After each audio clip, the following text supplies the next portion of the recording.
Kenyans who may not understand that legal terminology, extrajudicial killings simply means that you take the lives of Kenyans contrary to the law.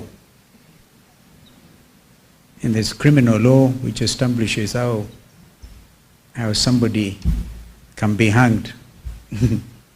And I remember one time I was responsible for the Ministry of Home Affairs under Mzee Kibaki, and I was brought a list by the Director General of Kenya Prisons, and the list had over 3,000 people on the death row.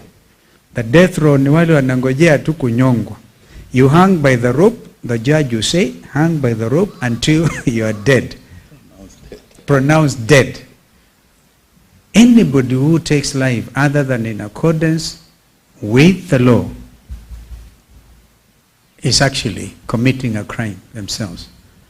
But I can tell you, Mzee Kibaki and I looked at that list, and we said, nobody has the right to take anybody else's life. Even Mzee Kibaki, who could have signed, decided to commute those sentences to life in prison. What we need to do, our legislators, is you now have to define what is the meaning of life in prison. What is the meaning of life imprisonment? I think is one issue which is outstanding. In Rwanda, they do not have a capital punishment under the constitution. By the way, the example of Rwanda is also worth following, CMA, because they have the gacaca courts, where to decongest the prisons, as your colleague has just said, you get people sitting, they take gacaca courts, they dispense quick justice. Those who have to forgive each other, forgive, they embrace, they cry together, and the society gets healed. Here in Kenya, it is punishment after punishment, breaking people's nerves and hearts. Abductions continue, even as we speak, because they look at those agencies who are sending what, wherever, and here we are referring to data protection, which is also getting violated, and they follow young people, they abduct them, they kill them. You will not go unpunished. And that does not mean I'm not a peacemaker. We are told here and clearly, you cannot have peace without justice. Yeah, and you can also have development, as the late Desmond Tutu said, without no development, without peace as well. So these things are not contradictions. The times we live in are perilous times, and Kenyans are feeling it. We want to tell Kenyans, you are not alone. Broad-based, we heard over the weekend that kuna wengine wana peremende, so I called it bread-based, bread and peremende-based government. But that's okay, it's our country. That is not name-calling. You can be sure that you will never get from this awardee stone throwing. We will throw stones from our heads. Maybe sometimes we can do so with sharp criticism, but we will not take a panga and hurt a Kenyan. We will not get a stone and hit a fellow Kenyan. That is the message to the leaders. So let us be very sharp about this. Once again, thank you, my brothers here, and young Gen Z here, Kamau. According to me, broke a world record here, Kenya. He drove from here to Luanda and drove back on Saturday. Young man driving himself. They have energy also, and they talk like Hanifa. They don't follow any protocol. They just tell you as for sure. We are not the type to walk out of a challenge. We face it head on. There will be need for, in order to consolidate opposition in Kenya, we will work with everybody. But if others walk out, of course we can't. Our sister Mother Karua, for example, walked out. She gave notice. I don't think that the DAP has given notice, or Wiper, or Jubilee.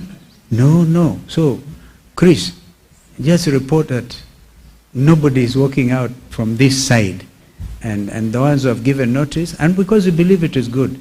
It is good. When we talk to everybody going forward, yeah, we will talk to everybody so that we build a strong coalition.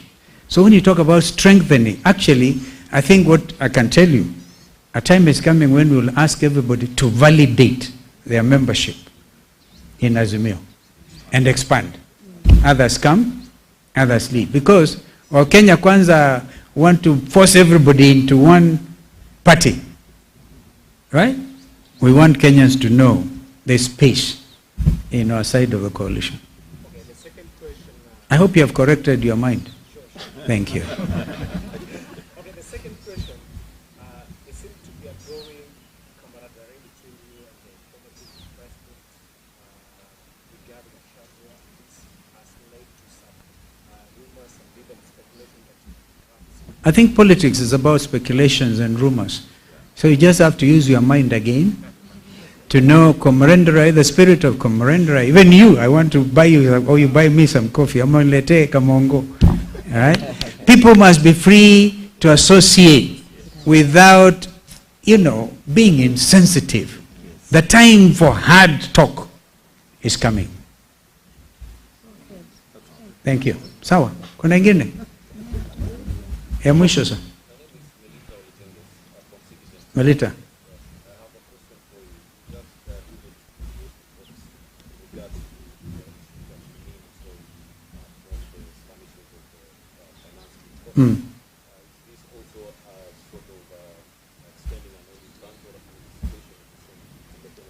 No, we just remind, I think it was Ruto himself who said, there will be compensation.